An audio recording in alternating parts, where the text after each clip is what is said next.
오늘 말씀 창세기 18장 말씀 보겠습니다. 1절에서 15절 1절에서 15절 우리 한번 교독하겠습니다. 창세기 18장입니다. 1절에서 15절 1절 받들겠습니다. 여호와께서 마므레에 상수리 나무들이 있는 곳에서 아브라함에게 나타나시니라. 날이 뜨거울 때에 그가 장막문에 앉아 있다가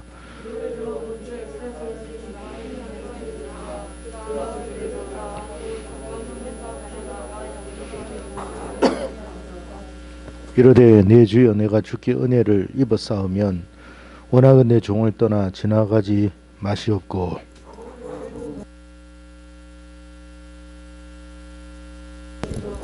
내가 떡을 조금 가져오리니 당신들의 마음을 상쾌하게 하신 후에 지나가소서. 당신들이 종에게 오셨음이니라.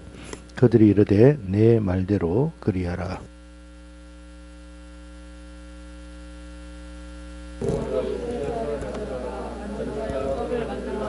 아브라함이 또 가축대 있는 곳으로 달려가서 기름지고 좋은 송아지를 잡아 하인에게 주니 그가 급히 요리한지라.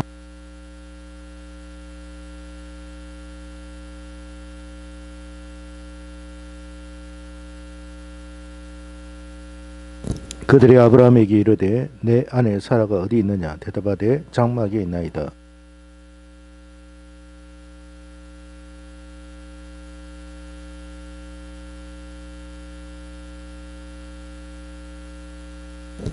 아브라함과 사라가 나이 많아 늙었고 사라에게는 여성의 생리가 끊어졌는지라.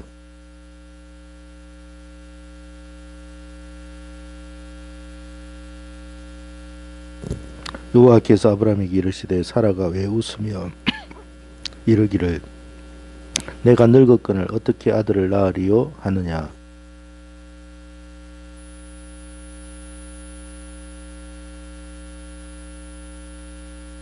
같이 읽습니다. 사라가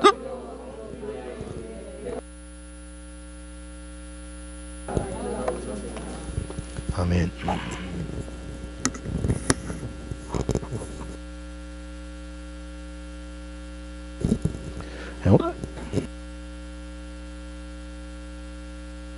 오늘은 하나님께 은혜를 입은 사람이라는 제목으로 우리가 함께 말씀의 은혜를 나누겠습니다. 물 좀 주세요. 좀 전달하면 돼요.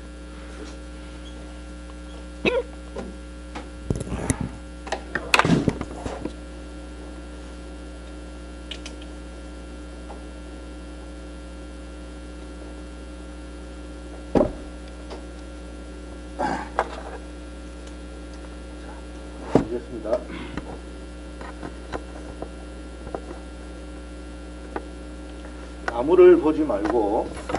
나무를 보지 말고 숲을 보라라는 말을 여러분이 아마 들어보신 적이 있습니다.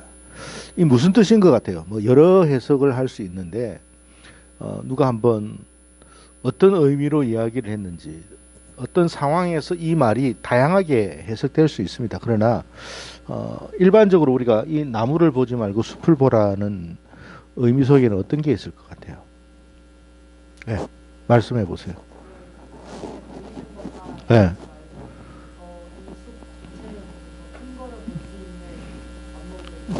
예, 맞습니다. 아주 좋은 말씀. 또 다른 어떤 부분이 있습니까? 해석하는 부분이? 사람의 경우로 본다면 어떨 것 같아요? 사람의 경우로서 이 말을 한다면 어떤 의미로 우리가 이해할 수 있을까요?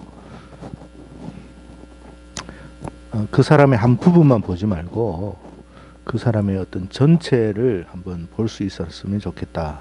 그렇게도 우리가 해석할 수 있을 것 같습니다. 바둑이든 장기든 뭐 체스든 다 마찬가지입니다만 여러분이 좋아하는 어떤 게임도 마찬가지일 수 있어요. 저는 게임을 잘 모르지만 게임에도 고수가 있고 하수가 있어요. 그죠? 그 게임의 고수들의 어떤 그 생각들이 그 우리가 일반적인 하수들이 생각하는 거하고는 좀 다르죠. 그래서 고수들은 뭔가 지는 것 같은데 이겨요. 뭔가 불리한 것 같은데 상황을 역전시키거든요. 그게 뭐냐 말이에요. 여러분 이렇게 바둑을 보면 하수들은 어떨 것 같아요? 하수들은 항상 부분만 봐요. 하수들은 부분을 봐요. 그러니까 여기에서 이 바둑알이 어떻게 나여가지고 이게 어떻게 사느냐 죽느냐 또 어떤 바둑알을 따먹을 것이냐 말 것이냐 여기에만 집중을 할 때가 있어요. 근데 고수들은 어떻느냐면 여기를 집중하는 것 같지만 전체를 다 보면서 해요. 그림을 그린다는 거죠. 그러니까 이쪽 부분을 보면서도 이것이 이 전체에 어떤 영향을 끼칠 것인가 하는 것을 생각하며 바둑알을 둔다는 거죠. 그것이 이제 하수하고 고수의 차이입니다. 게임도 마찬가지일 것 같아요. 나는 잘 모르지만 막 게임을 하는데 뭐 예를 들어서 뭐 적의 성을 혹은 뭐 어떤 그 뭡니까 뭔가를 이기기 위해서 막 전쟁을 하는데 그 하수들은 그것만 하는데 사실 고수들은요 이 이후에 펼쳐질 것 뭐 이런 것까지 다 예상해 가면서 작전을 짜는 것 같거든요. 네, 아마 그런 부분이 있을 것 같아요. 여러분 고등학교 문학을 여러분 고등학교 다 나오셨기 때문에 아마 공부를 얼마 안 됐기 때문에 이해를 할 거예요. 여기 보면 통시적 관점과 공시적 관점에 대해서 여러분이 아마 배웠을 거예요. 통시적 관점은 뭐냐? 시간적인 개념을 우리가 통시적 관점이라고 그래요. 공시적이라는 것은 공간적인 개념을 이야기하는데 이 공시적인 관점은 뭐냐면 근데 역사의 어떤 시간의 흐름을 고려하는 게 아니고 그 시대의 상황만 고려하는 관점이에요. 예를 들어서 조선 시대의 어떤 특별한 그때만 보는 거고 고려 시대 때, 삼국 시대 때 뭐 그거 한 부분만 보는 거예요. 그러나 통시적 관점은 뭐냐면 역사적으로 그 시대를 보는 거예요. 역사적인 모든 그 흐름 속에서 고려 시대 때 예를 들어서 지금 뭐 영화 보면 한산이라고 하는 뭐 그죠? 그 임진왜란 때에 충무공 이순신과 뭐 이렇게 전쟁하는 그런 어떤 그것을 단지 공시적인 관점에서 보면 그 한산 대첩 혹은 그 부분만 보는 거고 통시적인 관점은 뭐냐면 왜 우리가 이렇게 되었나? 왜 이런 전쟁이 일어났나? 왜 이렇게 해서 이 나라는 어떻게 되었나? 이걸 다 고려해서 그 어떤 사건을 보는 거죠. 그래서 우리가 볼 때는 문학에서는 공시적인 관점을 보면서도 통시적인 관점을 같이 봐야 된다고 이야기를 할 거예요. 아마 여러분도 그렇게 배웠을 것이라 생각이 됩니다. 제가 왜 이 이야기를 하냐면 똑같은 거예요. 성경을 볼 때도 마찬가지. 우리는 성경을 보면 오늘 본문 예를 들어서 창세기 18장 1절에서 15절이라는 말씀 안에서만 생각을 보통 하죠. 이걸 우리가 아까 이야기하면 공시적 관점이라고도 보면 돼요. 그러나 통시적 관점은 뭐예요? 이 본문을 성경 전체의 시각에서 보는 거예요. 이해가 되죠? 예, 그걸 우리가 이제 하는데 그래서 이걸 성경 본문을 볼 때는 이 성경 본문에만 매여서는 안 되고 성경 전체가 말하고자 하는 핵심을 생각하며 이 본문을 볼 수 있어야 된다라는 뜻입니다. 그래서 오늘 본문 말씀도 마찬가지라는 거예요. 오늘 본문도 다른 것도 마찬가지지만 자, 여러분 성경에 보면 아담이 나오고 노아가 나오고 욥이 나오고 우리가 잘 아는 성경의 인물들이 나옵니다. 그죠? 근데 이 인물들은 이 인물 한 사람만 보면 아담은 그랬구나, 노아는 그랬구나, 욥은 그랬구나 그렇게 우리가 생각할 때가 많습니다만 사실은 하나님께서 아담이나 노아나 욥이나 아브라함이나 이삭이나 요셉이나 모세나 다윗이나 또 그 외에 솔로몬 이 모든 사람들이 사실은 누구를 이야기하고자 하느냐 하는 거예요. 예수님을 이야기하고 있어요. 그래서 여러분 첫사람 아담에 대해서 이야기를 하지만 성경은 둘째 사람 아담에 대한 이야기도 하잖아요. 그죠? 노아에 대한 이야기를 하면서도 노아를 통해서 하나님의 심판과 구원을 이야기하듯이 예수 그리스도를 통해서 하나님이 인류에 대한 하나님의 심판과 구원에 대한 메시지를 전하고 있구나라는 걸 알아야 돼요. 네. 아브라함도 마찬가지, 욥의 어떤 고난을 보면 그냥 단순히 한 사람의 욥이 그런 고난을 당했구나라고 생각하지만 그게 아니라 이 욥의 고난을 통해서 뭘 말씀하고자 하느냐면 이걸 알아야 돼요. 욥이 모든 걸 다 가지고 있었던 사람이잖아요. 근데 그게 한순간에 다 빼앗겼거든요. 예수 그리스도는 모든 걸 다 가지고 계신 분이었어요. 그 하나님이셨는데 모든 걸 다 내려놔 버렸어요. 그러면 모든 걸 다 내려놔가지고 처참한 모습으로 변화되었지만, 바뀌었지만, 처지가 되었지만 어떻게 됐어요? 회복이 되었죠. 누가 회복을 시켰어요? 하나님이 회복시켰어요. 예수 그리스도도 마찬가지예요. 모든 걸 누가 회복시킨다고요? 하나님이 회복시킨다는 메시지를 던지고 있는 거예요. 그러나 예수와 다른 건 뭐냐면 이 사람들은 유한한 존재고 연약한 존재고 뭔가 부족함이 있는 존재지만 예수는 부족함이 없는 완벽한 분이시다라는 걸 이야기해요. 성경에서 공시적 관점과 통시적 관점에서의 그 말씀을 우리가 이해할 수 있어야 된다 하는 것입니다. 이거는 여러분 성경뿐만 아니라 문학이든 뭐든 다 마찬가지예요. 바둑을 하든 게임을 하든 이런 어떤 사고가 안 돼 있으면 이 사람은 크게 못 돼요. 자, 요한복음 5장 39절. 자, 읽어 시작.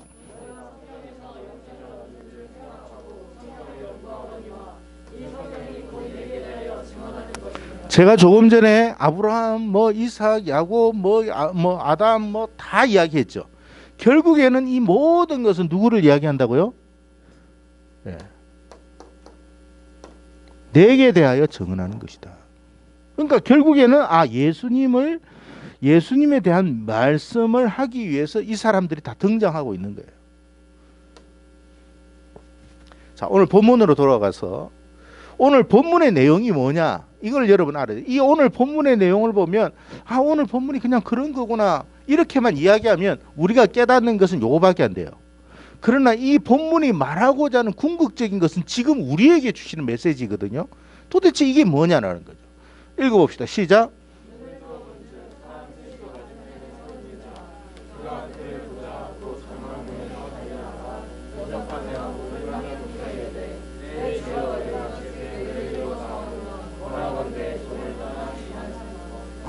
여러분 창세기 18장 1절의 말씀에 보면 한번 읽어봅시다. 지원이 가면 크게 읽어주세요. 창세기 18장 1절.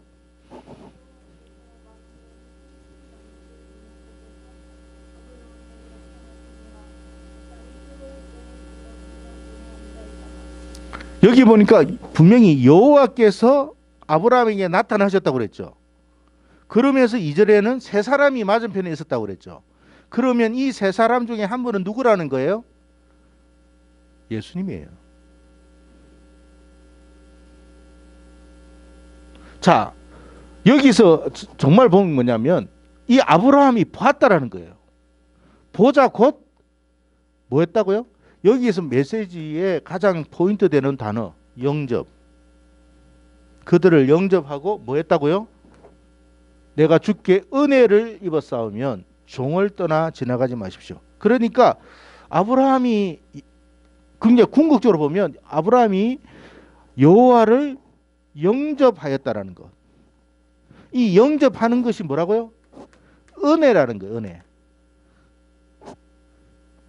그러니까 아브라함이 이 세 사람 중에 세 사람을 영접했는데 궁극적으로는 이 영접한 이분 중에 한 분이 하나님이셨어요.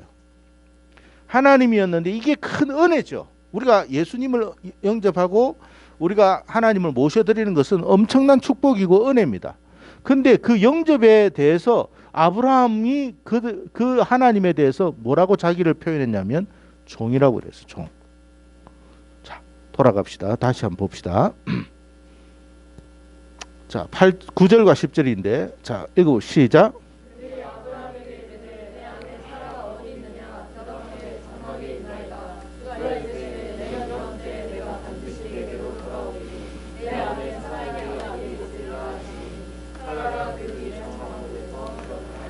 자, 아브라함이 여호와를 영접했어요. 세 사람을 영접을 했는데 사실은 세 사람으로 보였지만 사실은 하나님이셨어요. 한 분은. 그럼 나머지는 천사였겠죠. 뭐 그렇게 우리가 볼 수 있어요.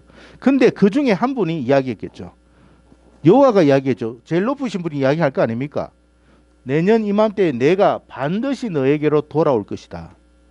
그러면서 너의 아내에게 아들이 있을 것이다 그랬어요.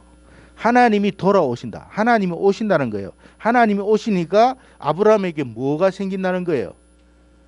아들이 생긴다. 자녀가 생긴다. 아브라함이 그렇게 기대했던 그 일들이 비로소 실현된 거예요. 하나님이 오시면 뭐가 생긴다는 거예요? 하나님이 오시면 생명이 나오는 거예요. 하나님이 오시면 축복이 온다는 거예요. 하나님을 모시면 그런 인생이 된다는 이야기예요. 아시겠죠? 네. 자, 그래서 우리가 예수님은 요한복음 뭐라고 했냐면 말씀이 육신이 되신 분이라고 그랬어요. 나타나신 거예요. 원래 말씀하셨던 그 여호와가 사람의 몸으로 오신 거예요.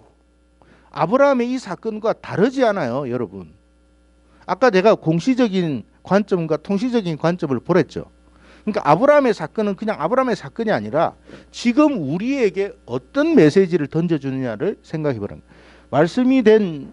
말씀이 육신이 된 예수님을 영접하면, 아브라함 아까 영접하면 생명을 얻는다라는 거예요. 그러니까 생명을 얻는다는 이 말은 뭐냐면, 우리가 생명을 얻는다는 말은 뭐냐면 결국에는 우리가 어떻게 된다고요? 새롭게 변화된다는 거예요. 지금은 우리는 죽어가는 인생이잖아요. 죽어가는 인생이 아니라 살아나는 인생이 된다는 거예요. 아까 경수가 끊어졌는데 거기에는 생명이 없어요. 이미 죽어가는 거예요. 죽어가는데 회복이 된다는 말이에요. 이해가 되죠? 회복이 되는 거예요. 회복뿐만 아니라 예수님을 모시는 인생은 영생을 얻게 될 것이고 축복을 받게 될 것이라는 그 메시지를 아브라함이 이 창세기 18장에서 하고 있는 거예요. 그러니까 이 18장의 내용은 단순히 아브라함에게만 준 것 같지만 사실은 요한복음 1장 이야기예요. 자, 요한복음 1장 1절 4절 5절의 말씀인데, 자, 시작.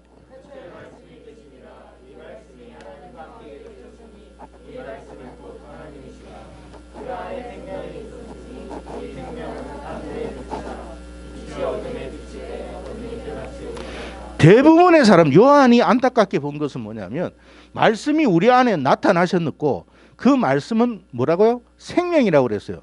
그런데 사람들이 그 생명된 말씀을, 예수님을 받아들였다는 말이에요? 안 받아들였다는 말이에요?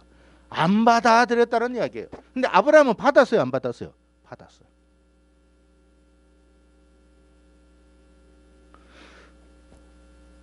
빛이라는 말의 의미 속에는 뭐예요? 우리 속에 어둠이 떠나간다는 거예요. 우리 속에 여러 가지 우울함이 떠나가는 거예요. 내 삶에 여러 가지 슬픔이 떠나가는 거예요. 누구를 받아들이니까? 예수님을 받아들이고 영접하니까 그런 거예요. 그런데 많은 사람들이 예수님을 받아들이지 않으니까 여전히 빛이 아니라 어둠에 머물러 있는 거예요.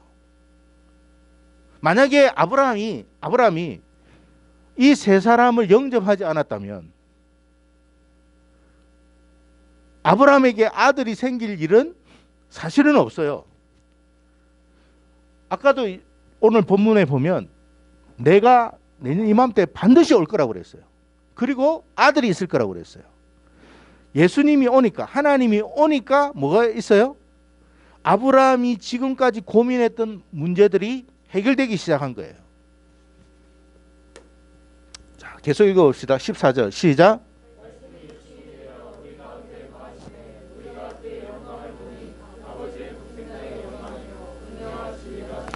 아브라함이 세 사람을 보았다고 그랬죠.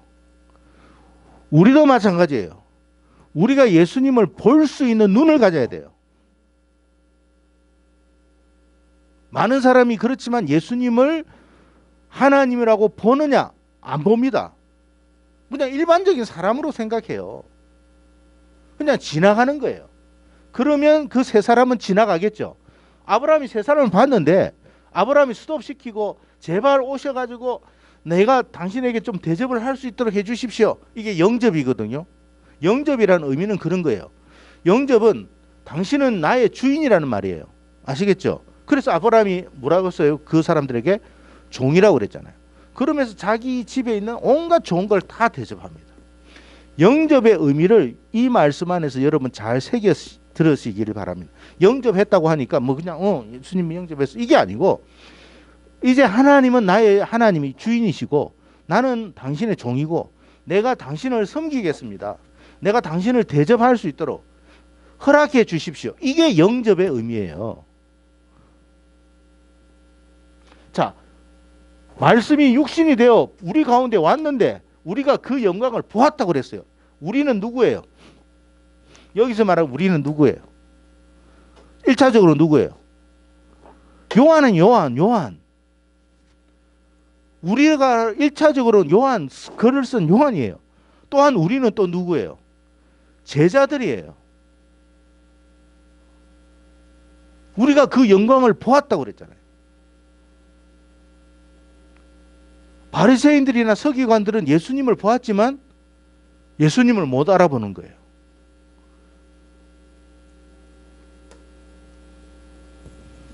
자, 10절과 12절 시작.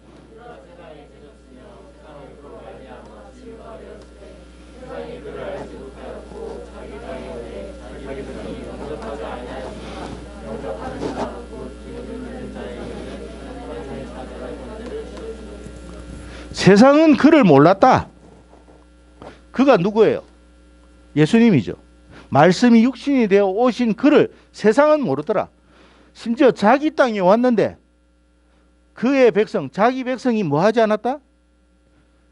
영접하지 않았다 이 말이에요. 그러니까 예수님이 지금 우리 가운데 오셔도 영접하는 사람이 있고 안 하는 사람이 있는 거예요. 영접을 하면 어떻게 된다고요? 하나님의 자녀가 되는 권세를 주었다라고 되어 있어요. 자, 창세기 6장 8절에 보니 시작. 18장 3절.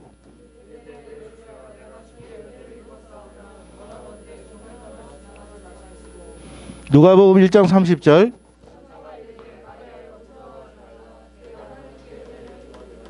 여러분, 은혜를 입었더라, 은혜를 입어싸우면 은혜를 입었느니라. 여기에서 한 가지 우리가 공통된 게 뭐냐면, 은혜를 입는 사람에게 은혜를 입었다는 말은 뭐냐면 하나님의 손길이 들어갔다는 말이고, 하나님을 깨달았다는 말이고, 하나님을 보게 되었다는 말이고, 하나님을 영접하게 되었다는 말이에요. 그리고 하나님으로부터 축복을 받게 되는 거예요. 그러니까 우리가 하나님을 만나게 되는 것, 하나님에 의해서 우리가 예수님을 믿게 되는 것, 우리가 하나님 앞에 나와서 이렇게 예배 드릴 수 있는 것, 이게 모든 게 사실은 은혜예요. 은혜 없이는 이렇게 될 수가 없어요. 은혜를 입었기 때문에 가능한 거예요. 은혜를 입지 않으면, 노아가 하나님께 여호와의 은혜를 입지 않았으면 방주를 지으라고 하는 말씀을 못 들었어요. 그러니까 여러분, 신앙생활을 한다라는 것 자체가 뭐예요? 은혜라는 거예요. 오늘도 아브라함 이야기했죠. 내가 내 주께 은혜를 입어서 하면 원하건대 종을 떠나 지나가지 마십시오. 예수님이 지나가는 것을 스톱시킨 거예요. 세 사람이 왔는데 아브라함이 스톱시키지 않았다면 지나가셨을 거예요. 그런데 아브라함이 스톱을 시킨 거예요. 제발 우리 집에 와 주십시오. 제가 당신을 섬길 수 있게 해 주십시오. 이게 뭐라고요? 은혜를 입은 사람만이 할 수 있는 일이라는 거예요. 아무나 예수님을 모시는 게 아닙니다. 아무나 예배를 드리는 게 아니에요. 은혜를 입은 사람만이 할 수 있는 일이에요. 마리아에게 뭐라고 합니다. 천사가 나타나 마리아 무서워하지 말라. 내가 하나님께 은혜를 입었다. 여기서 은혜를 입었다는 말이 뭐예요? 네가 하나님 앞에 선택함을 받았다. 그 말이거든요. 선택함을 받아서 너에게서 누가 들어간다는 거예요? 예수님을 네가 잉태할 수 있는 그런 축복을 받았다 이 말이에요. 그러면 자 보세요. 당시에 처녀가 아이를 가지면 어떻게 돼요? 돌에 맞아 죽는데 이게 무슨 은혜냐는 거예요. 아닙니다, 여러분. 주님을 모시게 된다. 어떤 방식으로도 모시는 인생은 그거는 축복이고 은혜예요. 죽는 것 같지만 죽지 않는다는 말이에요. 자, 에베소서 2장 8절 시작. 너희가 그 은혜에 의하여 믿음으로 말미암아 구원, 이것이 우리가 은혜를 받았다고 그랬잖아요. 우리가 은혜를 받았기 때문에 뭐 했다고요? 예수님을 믿게 되는 것이에요. 신앙생활 하는 거예요. 아시겠죠? 은혜를 받았기 때문에 구원받은 거예요. 이게 근데 너희에게서 난 게 아니라 뭐라고요? 하나님의 선물이다. 하나님이 축복하지 않으면 우리가 예수님 믿고 신앙생활하고 뭐 이렇게 못해요, 여러분. 근데 이걸 은혜로 아느냐 이 말이에요. 은혜로 아느냐 안 아느냐는 이제 각자의 몫이에요. 자, 우리가 그 계시록에 보면 예수님께서 오셔가지고 문을 두드리는 장면이 나옵니다. 문을 타닥 두드려요. 그죠? 그 문을 두드릴 때 문을 열면 나는 너에게 들어가 먹고 너는 나로 더불어 먹을 것이다. 그래서 예수님이 찾아오시는 장면이 나옵니다. 찾아오시는 그 자체가 뭐라고요? 은혜. 여러분과 저에게 사실은 우리가 하나님께 가는 게 아니라 하나님이 우리에게 찾아오신 거예요. 그게 은혜예요. 그러면서 저와 여러분에게 뭐 한다고요? 마음의 문을 두드리시는 거예요. 내가 너에게 들어가겠다 하는 그런 요청을 하시는 거예요. 그러면 문을 여는 사람이 있을 것이고 안 여는 사람이 있을 거죠. 그건 이제 각자의 이야기고 문을 두드린다라는 그 자체도 축복이고 은혜예요. 여러분. 자, 그런데 그 두드림의 소리를 깨닫고 문을 열어서 받아들이는 것을 다른 말로 뭐라 한다고요? 영접이라고 하는 거예요. 그걸 은혜 받았다라고 표현하는 거예요. 은혜를 받았다, 은혜를 모셔드렸다 이 말이에요. 그러니까 은혜를 받았다는 의미를 여러분이 좀 더 깊이 있게 생각하셔야 돼요. 단지 무슨 뭐 예를 들어서 내 감정이 좋았다 이게 아니고 예수님을 모셔드렸다 이 말이에요. 자, 그러면 영접하면 어떻게 된다고요? 내 인생은 축복이고 영생이에요. 자,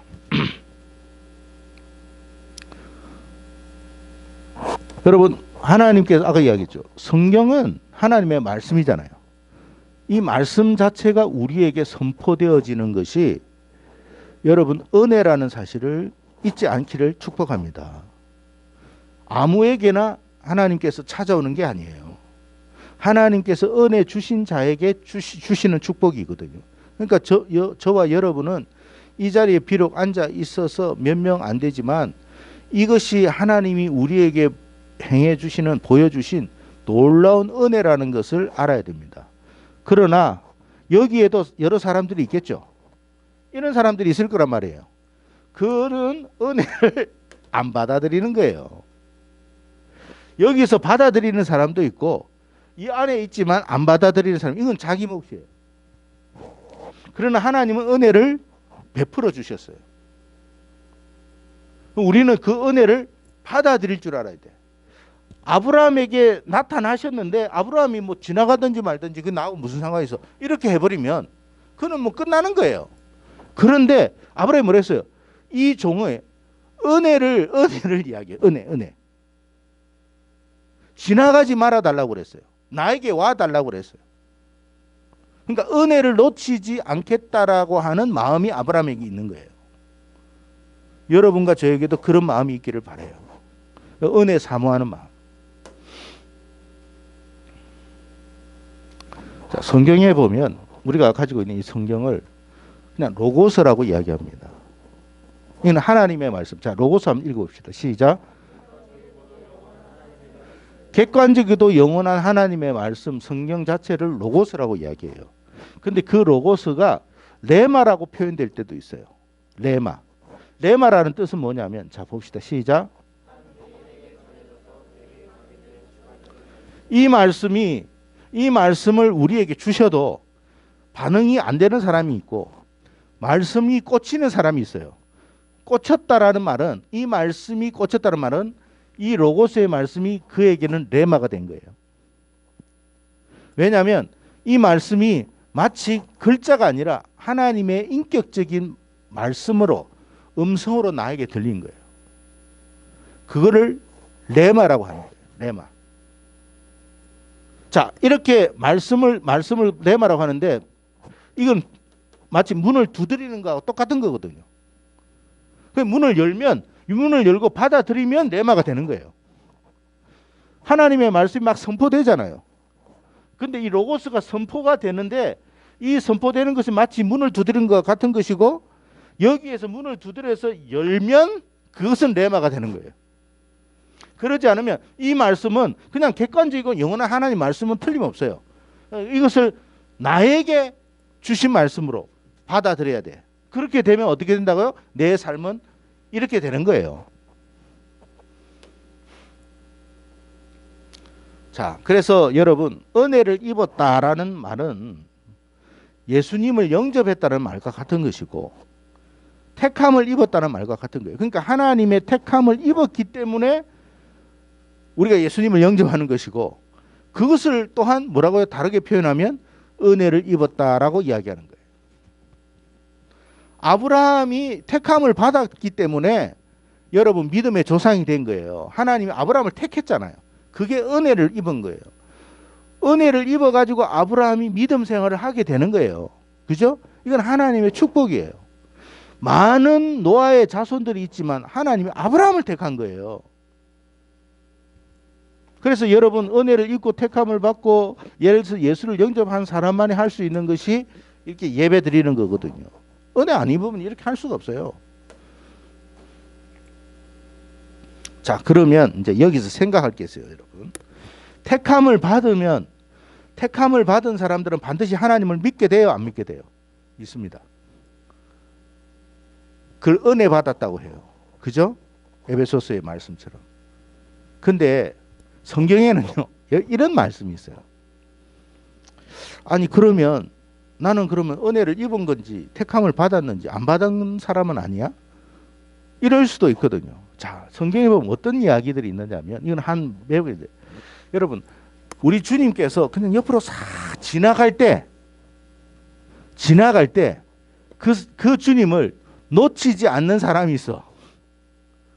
이해가 되죠? 아브라함하고 똑같아요, 여러분. 그냥 슬 지나가. 근데 그 찰나, 그 순간을 놓치지 않고 막 소리치면서 하는 사람이 있어요. 여기 보니까 가나안 여자 하나가 그 지경에 나와서 소리 질러 이르되 주 다윗의 자손이여 나를 불쌍히 여기소서. 지나가지 말라는 거예요. 나를 불쌍히 여기소서. 제발 나에게 은혜 베풀어 주십시오. 나를 버리지 마시고 그냥 지나가지 마십시오. 그 소리를 치세요. 내 딸이 흉하게 귀신이 들려나. 이 사람이 고침을 받았어요, 안 받았어요? 딸이 해결 받았어요, 안 받았어요? 해결 받았어요. 여러분, 이 무슨 말이냐면 성경에 이런 내용들이 나오면 아, 이런 내용이 있었구나, 이런 사건이구나가 아니라 나도 은혜 받아야 되겠다. 예수님 지나가지 마세요, 내 인생에. 반드시 나에게 축복해 주세요. 내 인생에 와 주세요. 나는 이런 문제로 너무 고민스럽습니다. 내 문제를 해결해 주세요. 주님 아니고는 해결 받을 수가 없어요. 이런 마음을 가지고 있는 사람은도 축복받은 거고 은혜 받은 거예요. 자, 하나님께서 몇 명을 택했어요? 제자들은 12명 택했거든요. 그 중에 뭘 하나는 이제 가룟 유다지만 이 사람은 원래 택함 받은 사람이 아니잖아요. 그 장면에서는 지나가는 사람이야. 그냥 예수님은 그냥 관심도 없이 그냥 지나가는 사람이야. 그런데 이 사람은 예수님 지나가는 것을 놓치지 않았어. 그러니까 무슨 말이냐면 성경에는 하나님의 택함 받은 사람이 두 종류가 있어요. 예수님 직접 가가지고 제자를 삼은 사람이 있고, 예수님 그냥 지나치려고 하는데 그 예수님 지나치는 것을 가지 못하도록 막아가지고 나의 주로 모시는 사람이 있어. 모두가 다 은혜 받은 사람이에요. 그러니까 내 삶 속에 예수님이 찾아오셔가지고 예수님을 깨닫는 사람이 있잖아요. 나도 모르게 예수님이 찾아와가지고 예수님을 알게 됐어요. 이런 사람이 있지만 내가 어떤 현장에서 저 사람은 은혜 받았어, 이 사람도 은혜 받았어. 그런데 속상한 거야. 나도 은혜 받고 싶어. 그래가지고 막 매달리는 사람이 있어요. 그 사람도 하나님의 택함 받은 사람이고 은혜 받은 사람이에요. 이 사람도 마찬가지로 마가복음 10장 4절. 자, 읽고 시작.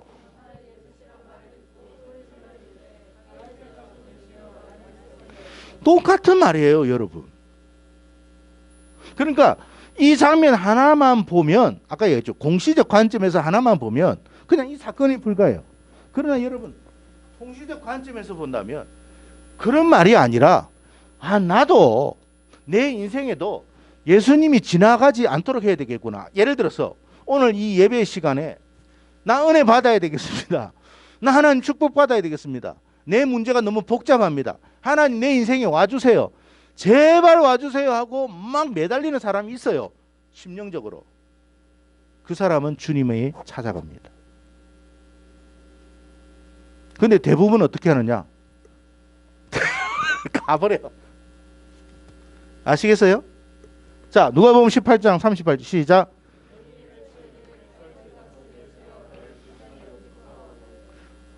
이 사람들이 뭐 귀신이 들렸던 맹인이든 뭐 예를 들어서 누구든 간에 상관없어요.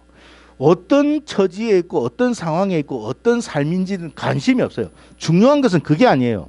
누구든지 예수님을 보고 그 예수님을 놓치지 않는 사람은 생명이 들어간다는 거예요. 축복이 들어간다는 거예요. 아시겠어요? 내 인생에도 그런 역사가 일어나야 된다라는 그런 이야기예요. 그런 축복이 저와 여러분에게 있어야 돼요. 그러니까 예수님은 계속 우리의 마음을, 심령의 마음을 두드리십니다. 근데 문을 열어야 돼, 문을. 대부분의 사람이 문 안 열어요. 그러니까 그 안에 뭐가 없어요? 생명이 안 나오는 거예요. 마지막인데 히브리서 13장 2절에 보면 아브라함의 이야기 같은 이야기를 해요. 자, 읽어 시작.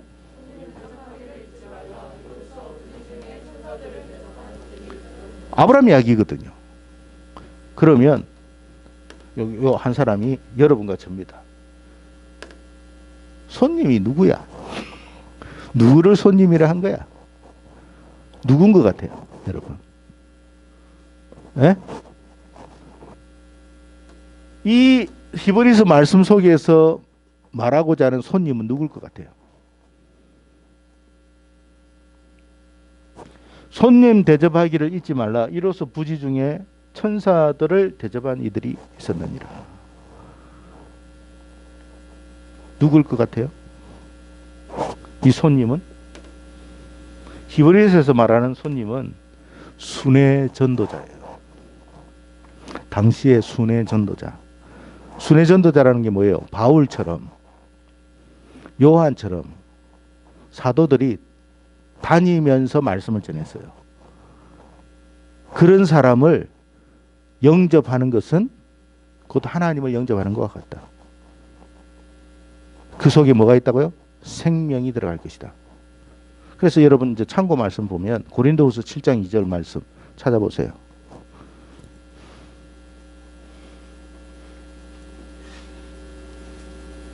고린도후서 7장 2절. 자, 큰 소리를 한번 읽어봅시다.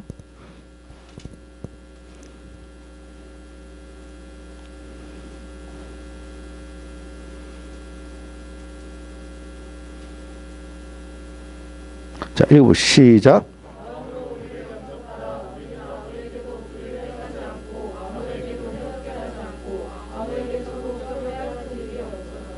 그러니까 이 말씀 안에서 이거 하나만 보면 그때 당시 고린도 교회가 바울 일행을 환영하지 않았어요. 그러나 우리가 지금 생각하는 바울은 어떤 분이에요? 너무나 위대한 사도죠. 그분을 영접하고 모시는 것만 해도 너무나 큰 축복이죠. 근데 고린도 교회는 당시 그랬다는 말이에요? 안 했단 말이에요? 안 했어요. 왜 안 했을까요? 바울이 돈만 밝히는 사람인 줄 알았어. 우리에게 와가지고 민폐 맡기시는 줄 알았어. 왜? 바울이 와가지고 뭐라냐면 복음 전도를 위해 가지고 여러분 헌금도 많이 하십시오. 뭐 이런 식으로 했거든요. 그러니까 별로 도움이 안 된다고 생각했어요. 그러나 내가 너희들에게 가가 너희들에게 크게 민폐를 끼친 적이 한 번도 없다. 우리를 영접해라 이 말이에요. 마음으로 영접하라는 말은 뭐예요? 여러분 사람들이 그냥 바울이 오는 것을 뭐 오기는 오는 것을 받아들이긴 했지만 마음으로 기쁘게 영접하지는 않았어요. 그래서 마음으로 영접하라는 거예요. 자, 요한 3서 이제 요한이 이런 말을 했어요. 1장 5절에서 12절 한번 찾아봅시다.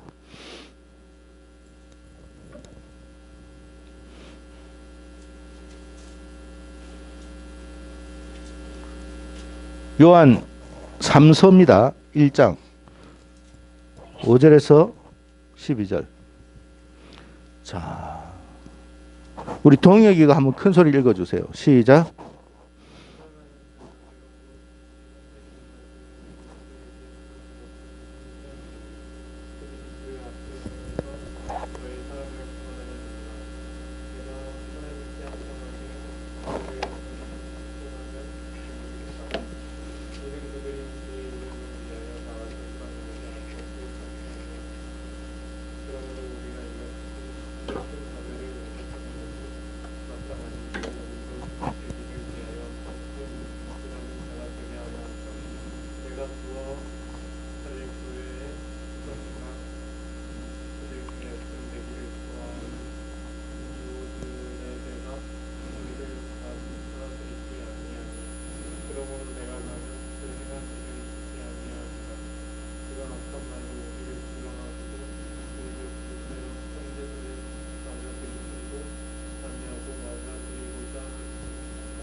여기 사랑하는 자여 내가 무엇이든지 형제 곧 나그네 된 자들에게 행하는 것을 신실한 일이니 그래. 나그네라는 여기서 말하는 것은 순회 전도자를 이야기하는 거예요. 그 사람이 막 돌아가는데 돌아다니면서 말씀을 전하는데 교회마다 안 받아들여. 안 받아들인 사람이 누구라고요? 디오드레베. 안 받아들여. 받아들이려는 사람까지도 해코지를 해. 내가 그 사람을 내가 용서하지 않겠다는 이야기를 했어요. 받아들이는 사람이 있고 안 받아들이는 사람이 있어요.